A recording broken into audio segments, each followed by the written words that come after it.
As soon as my daughter Samantha hung up the phone, I immediately realized that something was wrong. She usually didn't respond so nonchalantly and indifferently. Sitting in my living room, wrapped in a warm woolen blanket, I looked at the twinkling lights outside, and this only increased my anxiety. The worry for Samantha and her husband Michael, and even more so for my grandson, became unbearable to me. But they're on vacation abroad, and I had to wait 3 days before they came back. There was no usual joy and laughter in this conversation, which they shared after such trips. Over the next couple of days, I tried to occupy myself with reading and knitting, but my heart was not in place. And so, when I was walking past their house to check my mail, as I usually do when they are away, I heard a quiet cry for help. It was the voice of my 5-year-old grandson. My world froze. I used my spare key to get in, and my horror knew no bounds. The grandson was tied up with ropes and hidden in a closet. My daughter and son-in-law, whatever they are, have clearly done something terrible. It was a serious crime against an innocent child. I, Mary, a grandmother and widow, who had been kept at home by the cold weather and loneliness after her husband's death for the last few years, suddenly found a new purpose. My daughter and son-in-law must be held accountable for their actions. After all, my love for my grandchildren, especially for my youngest granddaughter Mia, whom I saw much less often than I would like, always made me feel needed and loved. Every time Mia told me, "I love you, Grandma," my heart was filled with warmth and love, which I tried to give her in return by buying gifts and sending pocket money. My concerns about Samantha and Michael's approach to parenting turned out to be well-founded. I've always been afraid that my daughter puts her needs ahead of her child's, and Michael, her husband, doesn't show proper affection for Mia. Remembering how I raised Samantha, full of love, support, and care, I now realized that I could not remain silent about what was happening. Despite my reluctance to interfere in my daughter's parenting decisions, I knew that my silence was over. To be honest, I knew that anything I said to Samantha would probably be taken with hostility, and they wouldn't want to listen to me. Besides, if my persistent reproaches had accidentally aggravated Samantha's stress, it could have hurt Mia. Therefore, despite my conflicting feelings and concern for the well-being of my granddaughter, I decided not to interfere too actively in their parental decisions. Although it was lonely for me not to see Mia often, I could still visit her when I felt the need. After all, they now lived in the same spacious house where I spent the last years with my late husband. It became too much for me to manage this big house after his death, and I handed it over to Samantha and Michael, keeping the spare key. Sometimes I found myself thinking that I would like to visit them and see Mia, even if it was done spontaneously.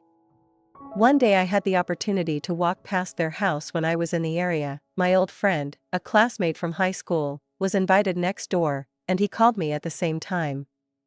I assumed that we would just remember old times, but the conversation took an unexpected and much more serious turn. "Mary, do you really know what's going on with Mia?"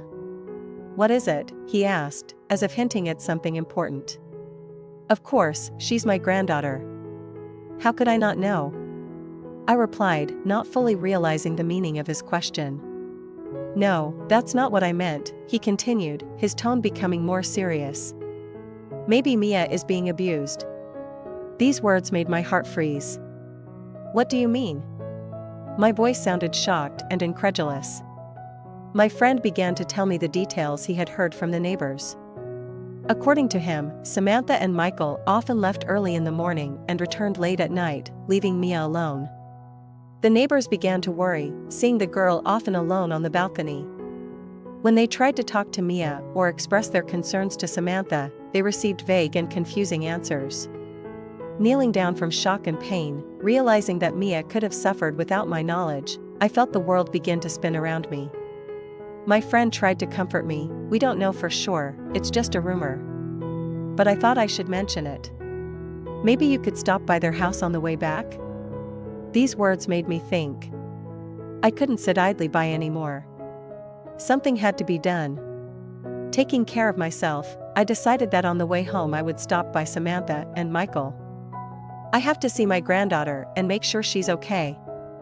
I couldn't help but think how my daughter and son-in-law could allow such behavior. Deep down, I believed that I had raised Samantha properly, and I couldn't figure out where I had made a mistake. My friend, noticing my excitement, advised me to check my well-being, but I couldn't just sit back. I quickly left the house and went to the house of my daughter and son-in-law. My hands were shaking slightly when I pressed the doorbell. There was no sign of life inside, only the echo of my call echoed through the empty house. "They're not at home," I muttered, about to leave, but suddenly I thought I heard a faint call for help. My hearing had deteriorated recently, and it was difficult to pick up quiet sounds, but I couldn't just walk away. I stopped, listening. No answer. Maybe I misheard? I was about to leave the house, but suddenly I clearly heard a desperate cry for help. A chill on the skin, it could only be Mia. As a loving grandmother, I couldn't ignore it. Considering that my daughter and son-in-law were probably somewhere far away, but even if they had left their child alone, why would she call for help? My mind instantly turned to the worst possible possibilities, and I quickly used the spare key to enter the house. "Mia, Mia, where are you?" My voice reached her, and not too far away I heard Mia's reply, "Grandma, yes, it's Grandma, I'm here." Mia informed me that she was in the closet. My worst fears have come true. Mia was left tied up in a tight coil of rope inside the closet. "Mia, how could this happen?" In desperation, I grab onto the rope, trying to free it as quickly as possible, but the knots resisted my efforts. The constriction was strong, leaving faint marks on Mia's skin. I grabbed the nearest scissors and managed to free her from her bonds. "Grandma, Mom and Dad are not here," Mia's voice trembled, resembling a fledgling bird frightened by an external threat. "They're not here, it's okay, you're safe now." While I was talking, Mia threw herself into my arms. Tears were streaming down her face. My wet, raked clothes didn't matter. But I realized that it is impossible to watch this in silence. My heart was flooded with a sense of bitterness and determination, and I knew that it was necessary to act immediately. I was faced with a difficult task. How can I protect Mia and teach Samantha and her husband a lesson? With every minute I spent in this cold, unbiased hospital corridor, I realized that drastic measures were needed. Having decided to act through official authorities, I went to a lawyer. It was necessary to make a plan to ensure the safety of my granddaughter and, perhaps, even change the terms of custody. On the way to the lawyer's office, my thoughts went back to the past. How could it happen that Samantha, whom my husband and I raised with such love and care, turned away from her own children? My memories were filled with moments when my husband and I taught her the value of family and responsibility, which now seemed alien to her. In the lawyer's office, I outlined the whole situation, from its beginning to the latest disturbing events. We discussed the possibility of filing a lawsuit for temporary deprivation of parental rights in order to establish temporary custody of Mia for me. The lawyer was resolute and suggested starting by collecting all the necessary documents, including medical reports and evidence confirming the negligent attitude of the parents. When I left the office, I felt the heavy weight of responsibility, but also a strange relief from the realization that I had finally begun to act. I knew that the path would be difficult and possibly full of litigation and family conflicts, but protecting Mia became my main goal. My resolve was strong, but my heart still couldn't bear the thought of my daughter's betrayal. There were days ahead filled with legal procedures and, perhaps, disappointments, but I was ready to stand guard over my granddaughter's well-being, no matter what. Accusing me of not having the right to do this without her consent. She sounded both shocked and outraged, her words intertwined with questions and threats. "How could you sell the house while we were away?" "This is my property," she shouted into the phone. However, I remained calm, my voice was even and confident. "Samantha, I did what I thought was right. You and Michael left Mia alone in this state. I had to act to protect her." My words were weighty and clear. I felt like a defender of my granddaughter in this situation. My conversation with my daughter was filled with tension. Every word she said testified to her dissatisfaction and anger. But I knew I had to stand my ground. This move to sell the house was part of my plan, to force them to pay attention to the seriousness of the situation, realize their mistakes and reconsider their priorities. Samantha continued to speak angrily, while Michael tried to calm the situation, realizing that a scandal would not solve the problem. "We need to talk about this face to face." We can't keep talking like this, he suggested in a more peaceful tone. I agreed to the meeting. It was important to discuss everything openly and honestly, especially Mia's protection and her future. Deep down, I hoped that this meeting would help them understand the depth and seriousness of the problem, and that they would finally begin to act as responsible parents. Samantha, Michael, I understand you. Parenthood is not just a responsibility, it is a heavy burden. And I'm not going to blame you for wanting to get rid of this burden. But there are rules and obligations that we cannot ignore for our own convenience. I looked at their confused faces, trying not to make my words sound judicial. You are now free from parental obligations, yes, and Mia will be under my care. This will give you the opportunity to reconsider your life, your priorities. Maybe you'll find something that really brings you joy. My words sounded soft, but each of them was weighty. I hoped that they would hear in them not only a release from responsibilities, but also an opportunity for self-reflection. Samantha looked at me with mixed feelings of disbelief and gratitude. Michael nodded silently, his expression tired, but there was gratitude in it. Thank you, Mom. Perhaps you are right. We really need a break, Samantha finally said. I nodded, realizing that my actions, although they seemed harsh, brought some clarity to this chaos.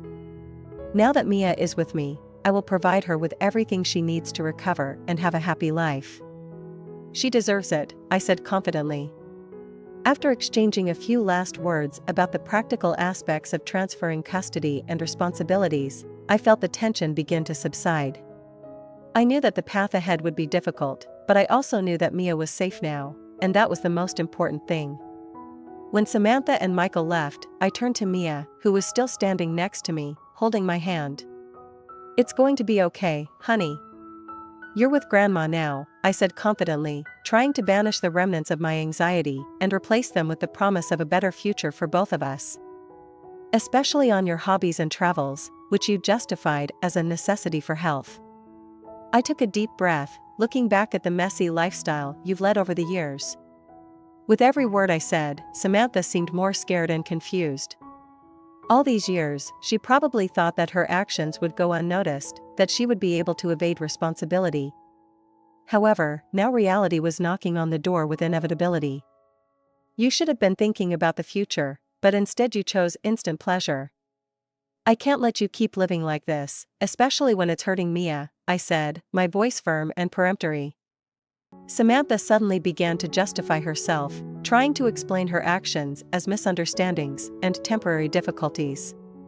But I knew that these were just empty words, an attempt to evade responsibility.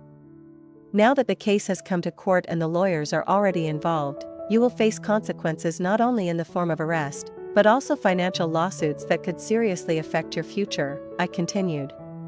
The investigation revealed that you misused funds that were intended to provide for Mia, and this will lead to harsh measures. Michael, who had remained mostly in the shadows up to this point, now looked deeply thoughtful. He seemed to be beginning to realize the full extent of the disaster they were immersed in.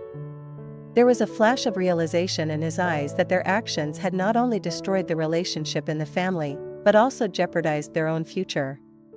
We really didn't think it would go this far, Michael said softly, his voice full of remorse. It's too late to change anything now. Your actions have consequences, and you have to accept them, I concluded, feeling a mixture of bitterness and satisfaction that the truth had been revealed, but also sadness at the broken family ties. Looking at their confused and worried faces, I realized that my path of raising Mia would be difficult. But I was ready to take on this responsibility, protecting her from further harm and striving to build for her the healthy and happy life she deserves. It was a new initial stage in my life and in the life of my granddaughter, which we are starting with a clean slate, far from past mistakes and misconceptions. That she spends a lot of time alone. My anxiety increased when I realized that Mia might be left unattended all day, which is absolutely unacceptable for a child her age. I couldn't imagine how she felt being alone in such a big house. My friend continued, his voice careful and quiet. I've seen her sometimes playing in the yard by herself, and she seems sad. I don't know if they leave her with a babysitter, but I've never seen anyone come or go during the day. My friend's words sunk into my soul. I knew I had to do something. There are too many questions and too few answers. The moment I found out about Mia's possible loneliness, my heart ached. The decision came spontaneously. I have to visit my daughter's house and make sure that everything is okay with Mia. Saying goodbye to my friend, I thanked him for his concern and information, and then headed to Samantha and Michael's house. With each step, my excitement grew. The thought of Mia, perhaps alone, made me quicken my pace. As I approached the house, I immediately noticed the silence, which seemed unpleasant and abnormal for a house where a child should live. I used my spare key to enter quietly, not wanting to give the impression of an intrusion, but with the intention of making sure my granddaughter was safe. As I entered, I looked around the spacious, but empty rooms. The first thing I heard was the soft sound of the TV from the living room.